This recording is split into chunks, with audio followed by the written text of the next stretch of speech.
Okay, chapter 28, progressivism and the Republican Roosevelt. I've been talking a lot about progressivism as we've gone along, corrections to what occurred in society during the Gilded Age, the changes, the reform that's going to happen in the early 1900s, from 1900 to about 1919, are unprecedented. Never have we had so much change in such a short amount of time. The 16th, 17th, 18th, and 19th Amendment are all passed during this progressive era.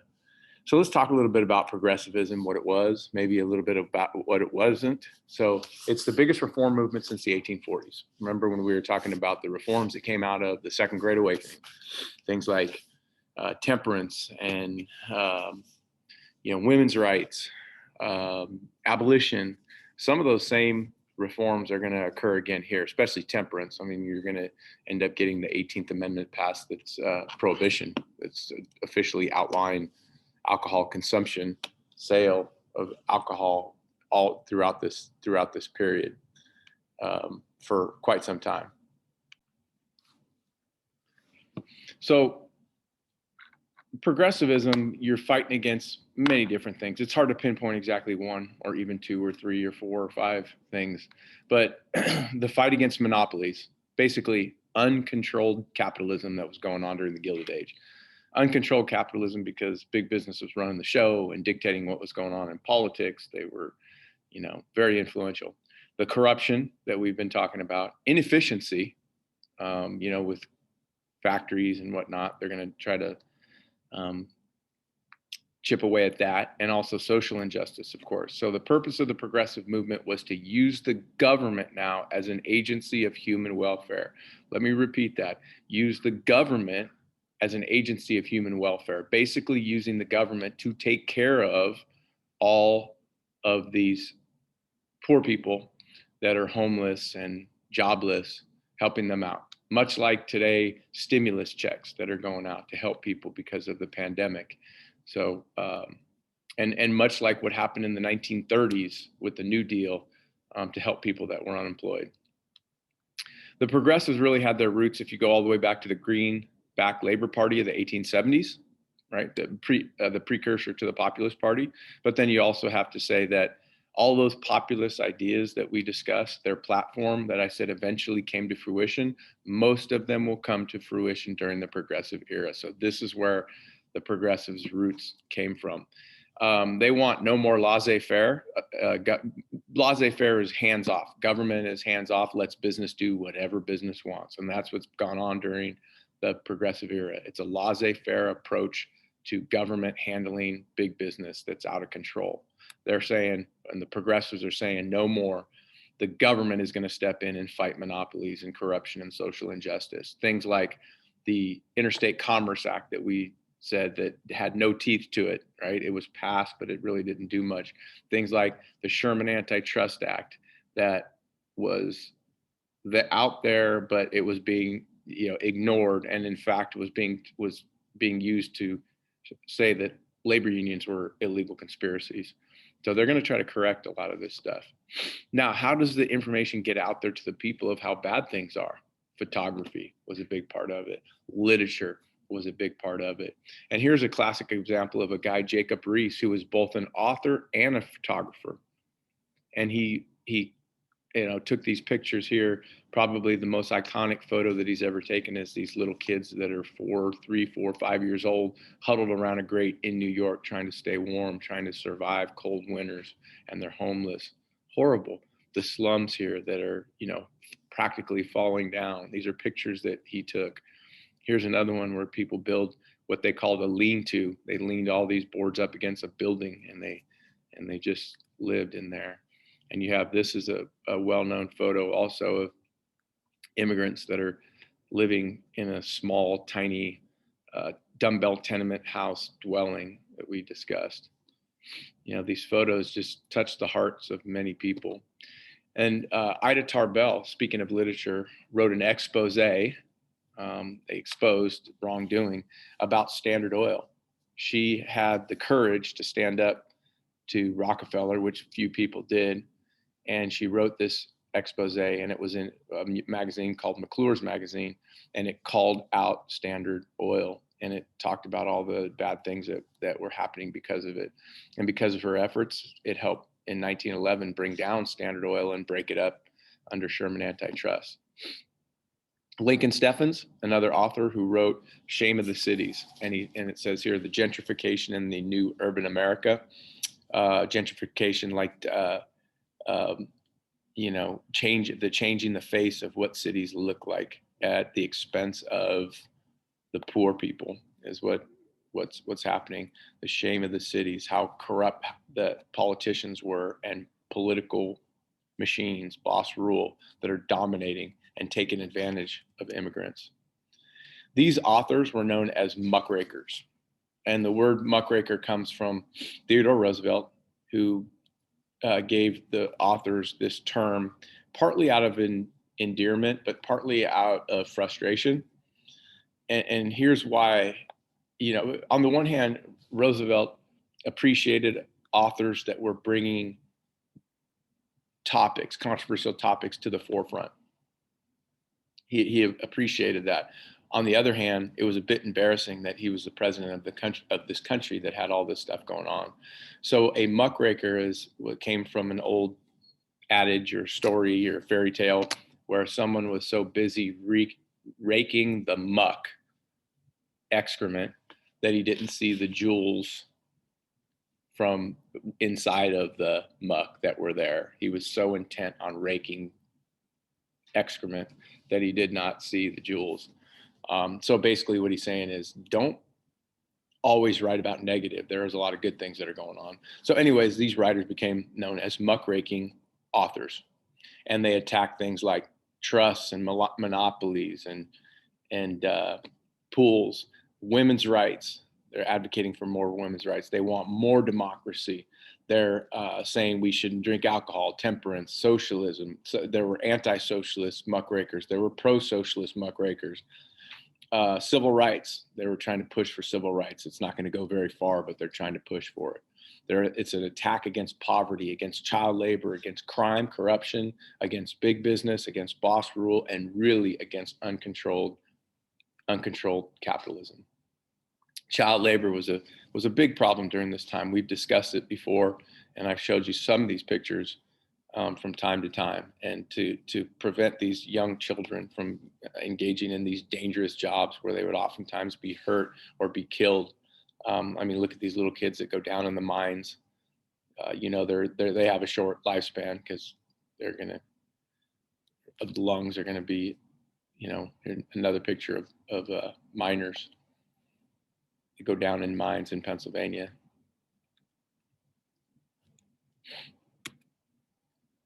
Okay, so let's talk a little bit about political progressivism at the political level here. The two goals of political progressivism: one, use the state to curb the power of trust. In this case, we talk about the state as being the federal government. Use the federal government to curb the power of trust. Using the federal government to do that. And then the second one being stem the socialist threat by improving the common man's position in life. So people were turning to socialism. Someone like Eugene V. Debs, who led the strike, the Pullman strike, they were growing in popularity because there were so many poor people, and socialism was becoming more and more of an option for a lot of poor people. So these political progressives say, well, let's make life better for the common man so they won't turn to socialism. Examples of political progressivism: the direct election of senators, which will become the 17th Amendment to the Constitution.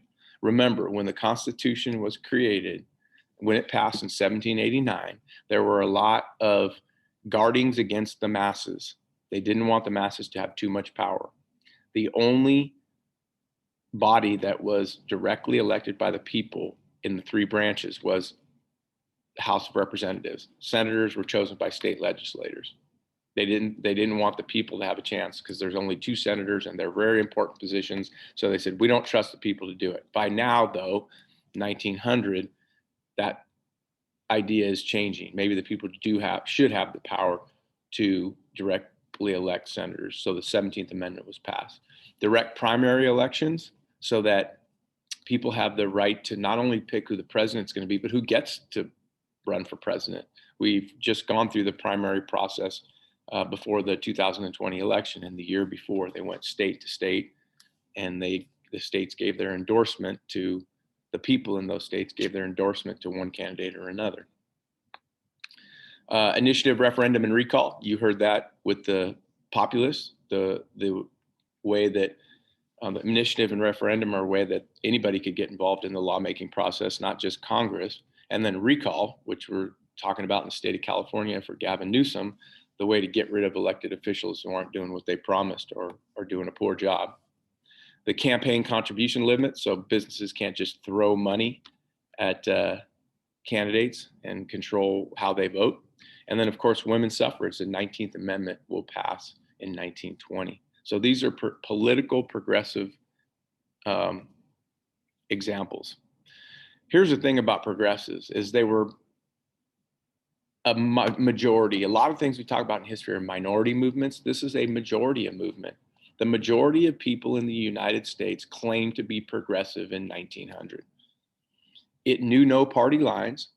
The Democrats were progressive. The Republicans were progressive. Everyone was talking about reform and change. Now, they both had different ideas of progressivism, but really progressivism knew no party lines. And progressives were mostly middle. They were middle to upper and middle to lower class citizens. They're everybody in the middle, right? They felt like they were getting screwed by the rich people, and they were being squeezed by the immigrants that were coming in. Progressivism at the city level, the goals: get rid of political machines, get rid of prostitution, get rid of juvenile delinquency, get rid of slumlords that were overcharging for small dwellings. That was the attempt to try to get rid of corruption. Political machines were the biggest thing, right? I mean, they want to try to get rid of them. How do you get rid of them? That's why they're called political machines, because once they get started, you can't stop them.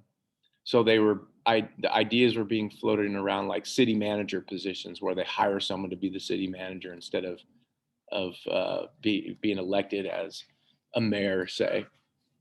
But so what they are doing though is they're substituting, they're trading, I guess you could say, democracy.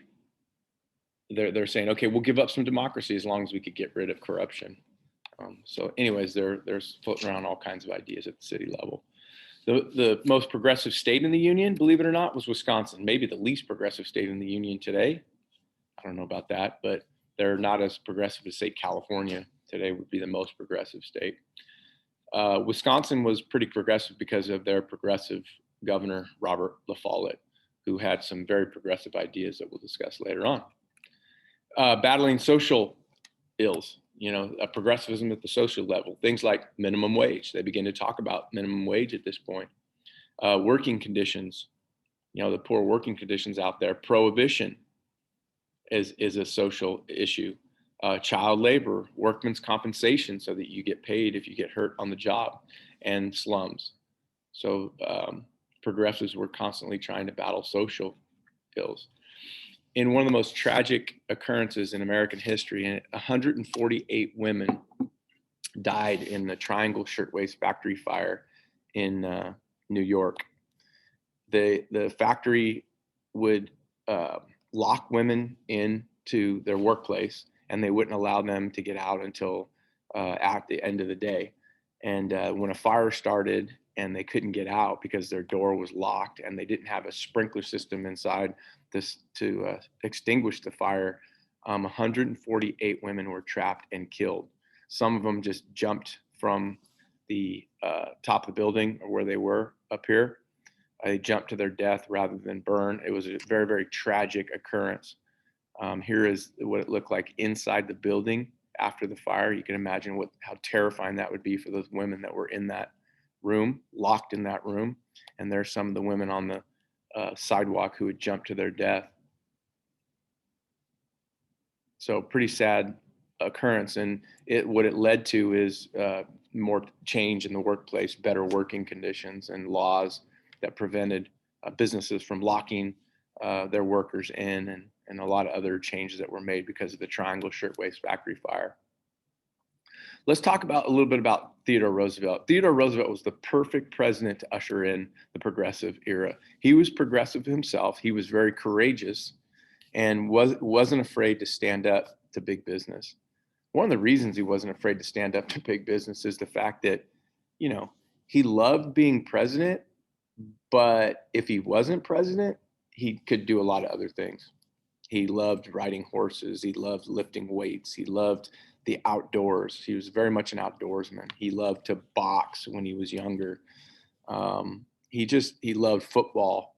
He loved life. Theodore Roosevelt did. And he loved being president. He loved the power of that position. But one of the things that he loved most anything was to hunt. He was a big game hunter. And, hey, if things didn't work out for the presidency, he could find himself going out on a safari. And that's actually what he did after his presidency. But that attitude, I guess, allowed him to comfortably stand up to big business and say, what's the worst that could happen? I get voted out. Oh, well, I'll go on a safari.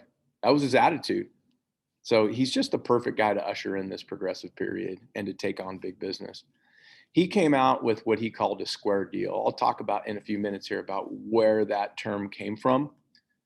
He deemed his domestic plan, domestic being home, United States plan, the square deal. And it consisted of 3 C's. Important that you know and understand this. One was control of corporations. Corporations were out of control. Democracy was being attacked by big business. So control of corporations. The second C is consumer protection.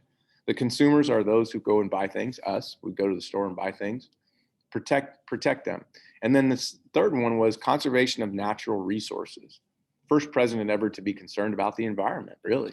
It's a lasting legacy of TR. Let's talk about each one of them. First off, control of corporations. Here's a number of things that I'm going to talk about here, which Roosevelt courageously stood up to big business. One of them was the anthracite coal mine strike. There was a strike in Pennsylvania. 140,000 coal miners went on strike, and their job is treacherous. Their lifetime, they have a short lifespan, and they wanted a 20% increase in pay. And the owners of the mines refused to negotiate with them. So they went on strike. And schools and hospitals needed that coal so that they could heat their furnaces to keep people warm. So Roosevelt intervened in this strike in 1902. He brought both sides together, the leaders of the union and the owners of the business. And he gave a stern talking to especially the owners of the business and said, look, you're either going to hammer out a fair deal, or the United States government's going to take over the coal mines and run it for you, and you're not going to get paid because we need the coal. As a result of that meeting, the miners got a 10% increase in pay and a 9-hour workday, right? Limiting their time in the mines. So it was a negotiated compromise is what it was. In the end, Roosevelt said it was a square deal for all involved. And that's how his whole domestic policy became known as a square deal. But he has the distinction of becoming the first president to intervene on the side of the workers in a dispute. We know that Grover Cleveland and Rutherford B. Hayes both have the distinction of calling the military in on striking workers. Well, now the tables have turned, and it happened during the progressive era. Roosevelt came to the aid of the workers and hammered out a negotiated deal, and it's the first president to ever do that. So that's big. Also, the signing of the Elkins and Hepburn Acts, both of them together gave the Interstate Commerce Act teeth. The Interstate Commerce Commission that was created under the Interstate Commerce Act that was supposed to control railroads from overcharging farmers. Roosevelt stepped in, signed this bill, And because of it, the Interstate Commerce Commission had power. What was once a toothless law now had teeth because of the Elkins and Hepburn Act, and they're going to enforce it and control the railroads. Theodore Roosevelt also was a trust buster. He broke up trusts. President has the power to order trusts to cease and desist. No president really had ever did that during the Gilded Age because they were afraid to stand up to big business. Roosevelt, as for the reasons that I've talked about, wasn't afraid to stand up to big business.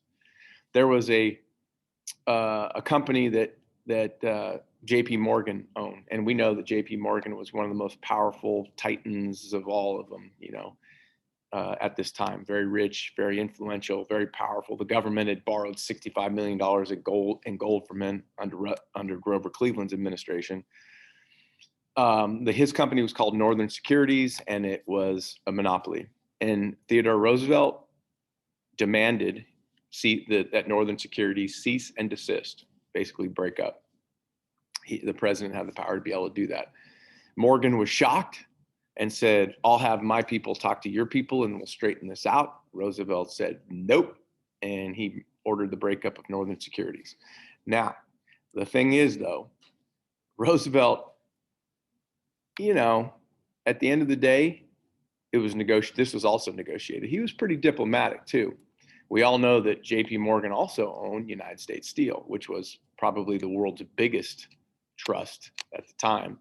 And Roosevelt allowed that trust to continue, and in fact, loved that trust because of the Navy that he was building. They were using steel that was produced by Morgan's company, United States Steel. So he allowed that to continue, but he broke up Northern Securities case. And he looked pretty bold by doing that. It was a good look for him. And Roosevelt, of course, loved being front page copy, loved it. So yeah, it's negotiated. The flaw with his philosophy was, we don't want to throw the baby out with the bathwater, I believe is what historians say. They kind of use it as an analogy for his trust busting. There are good trusts and there are bad trusts, according to Roosevelt. The good ones we want to keep, the bad ones we want to get rid of. So, don't throw the baby out with the bathwater. The bathwater's bad, but the baby's good. There's the anthracite coal strike. When it comes to consumer protection, the second C, the Meat Inspection Act of 1906 was passed, and the Pure Food and Drug Act was passed. There was a book written by a muckraking author by the name of Upton Sinclair, and it was called The Jungle. The purpose of The Jungle was to show the plight of the worker in a factory, how difficult life was.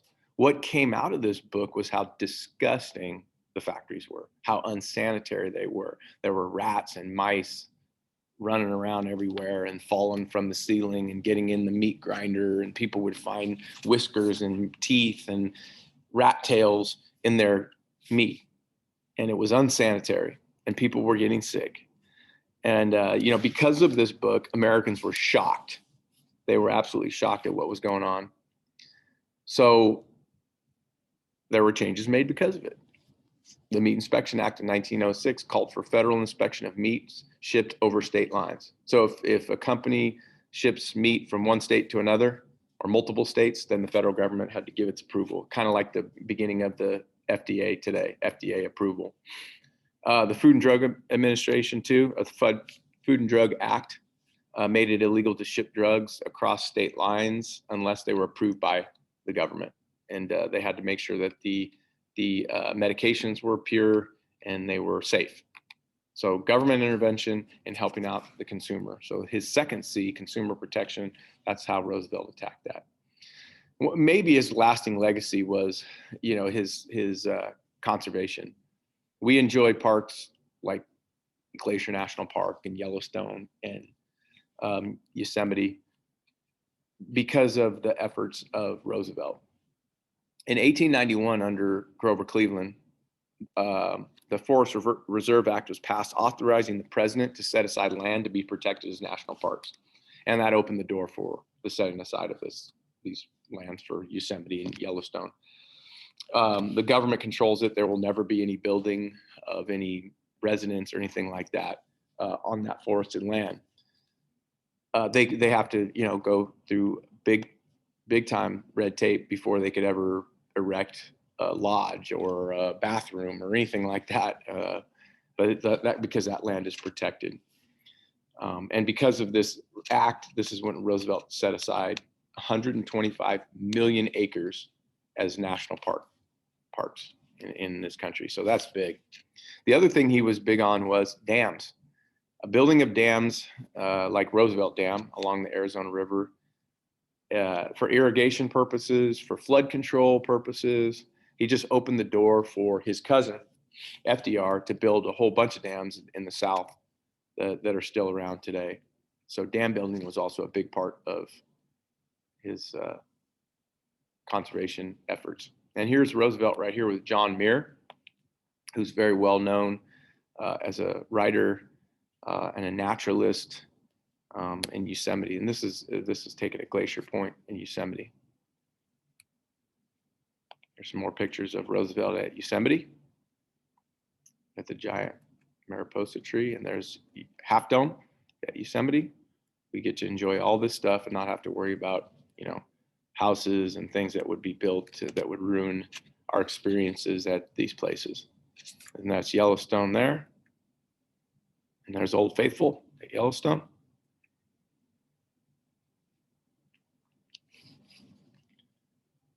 All right, let's talk about the election of 1904. The Republicans are going to nominate Roosevelt, and the Democrats are going to nominate a guy by the name of Parker. And Roosevelt's going to win in pretty much a landslide, 71% of the electoral vote, 56 to 38%. And you had Eugene V. Debs as a socialist candidate here winning 6% of the vote.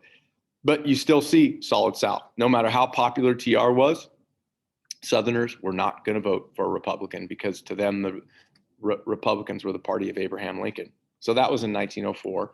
And then in 1908, and all the things that we've been talking about with the 3 C's happened between his first and second term. Remember, he became president after the death of McKinley.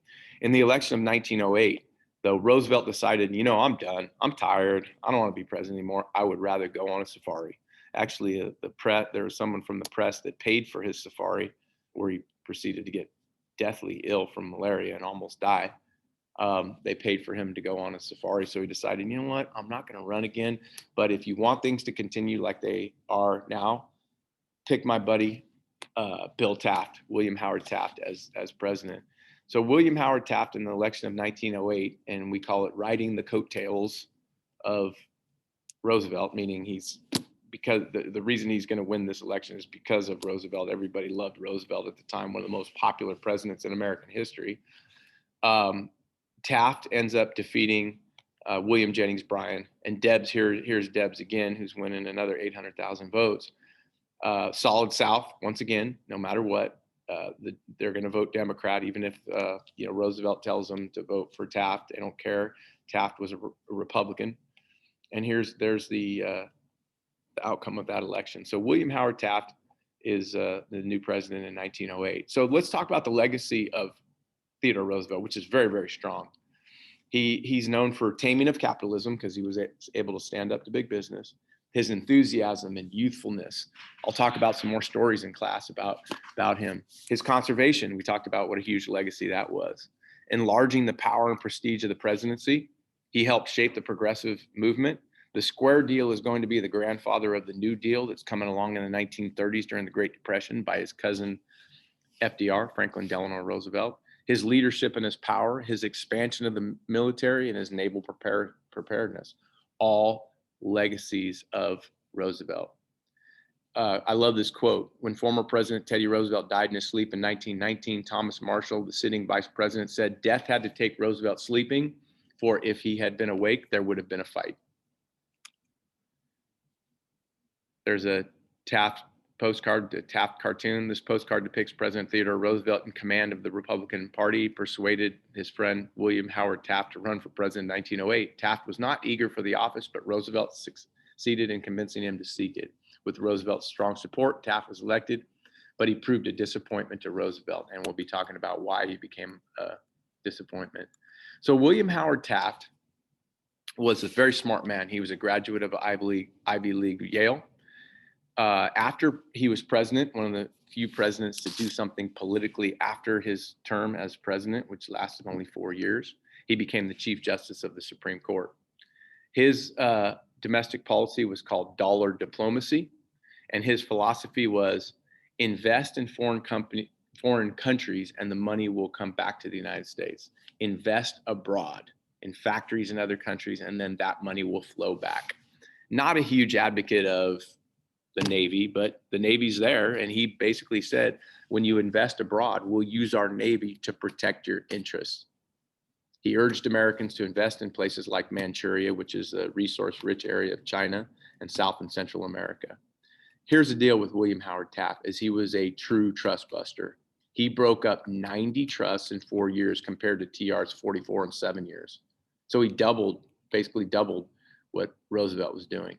His philosophy was break up almost all trusts. And when he started to try to go after United States Steel, that made Roosevelt, who is retired and in Africa on a safari, it made him furious.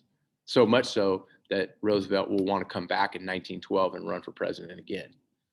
All right, so he was definitely a true trust buster, and he at one point really pissed off Roosevelt. Taft was a big man, huge, very big. And they had to make a new bathtub for him in the White House because he got stuck in the one that was there. Believe it or not, he had to have aides come and pull him out of it. Very well-known story about William Howard Taft getting stuck in a bathtub at the White House. There he is throwing out the first pitch at the Washington Senators game, now called the Washington Nationals. The downfall of Taft. Here's what, his attempt to break up United States Steel, like I talked about, the signing of a tariff that was only a mild tariff reduction. Big thing in the progressive era was to lower protective tariffs to promote international trade, and he didn't really do that. He fired Secretary of the Interior, a guy by the name of Gifford Pinchot, who was a Roosevelt guy. The Department of the Interior is responsible for all the natural resources in the country. So that was very important to Roosevelt and his conservationist plans. And when Taft fired him, it really upset Roosevelt, who wanted to come back and run again in 1912. A few things that happened. I just wanted to throw some stuff out there, some kind of cool things as we get into modern times. Not that the sinking of the Titanic is a cool thing, but it's something that's very interesting. And it says here on April 10th, 1912, the Titanic commenced her maiden voyage from Southampton, England to New York with 2,227 passengers and a crew aboard. At 11:40 p.m. on the night of April 14th, traveling at a speed of 20 knots, she struck an iceberg on her starboard bow. At 2:20 a.m., she sank approximately 13.5 miles east-southeast of the position with which her distress call was transmitted. Lost at sea were 1,522 people, including passengers and crew. The 705 survivors afloat the ship's 20 lifeboats were rescued within hours by the Cunard liner Carpathia. So we always have a lot of interest in my classes about the Titanic, so I put this in here. And it happened during the presidency of William Howard Taft. And it was low-grade rivets that probably was the downfall of the Titanic. Should have been able to survive that, but it did not, obviously. The wreck of the Titanic was located by a French and American team in 1985, 350 miles southeast of Newfoundland, Canada.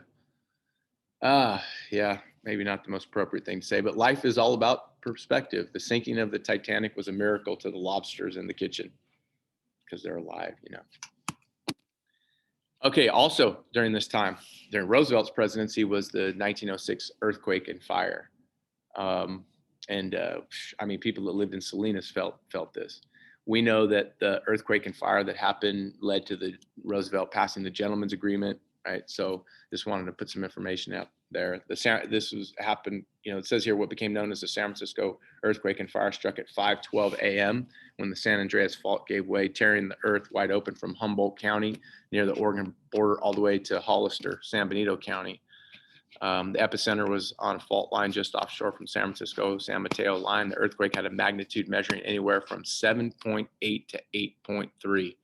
Precise method of measuring seismic activity did not exist in 1906, but it was enormous by any standard.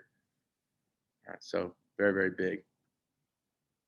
There's a picture. I found this picture online, the old Salinas High School located on Alisal Street, and you could see the damage that occurred in 1906 from the San Francisco earthquake, right? This is in Salinas. You could see the front here, the damage over the top of the building. All these bricks came out. Also found this on there too. This is a picture of the Salinas High class of 1903.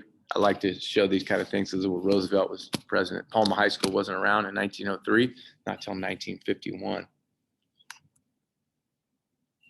Pretty cool information here. If you were born in 1900, for a small amount of perspective on this moment, imagine you were born in 1900. When you are 14, World War I starts and ends with your 18th birthday, with 22 million people killed. Later in the year, a Spanish flu epidemic, like we're in now, hits the planet and runs until you are 20. 50 million people die from it in those 2 years. Yes, 50 million people.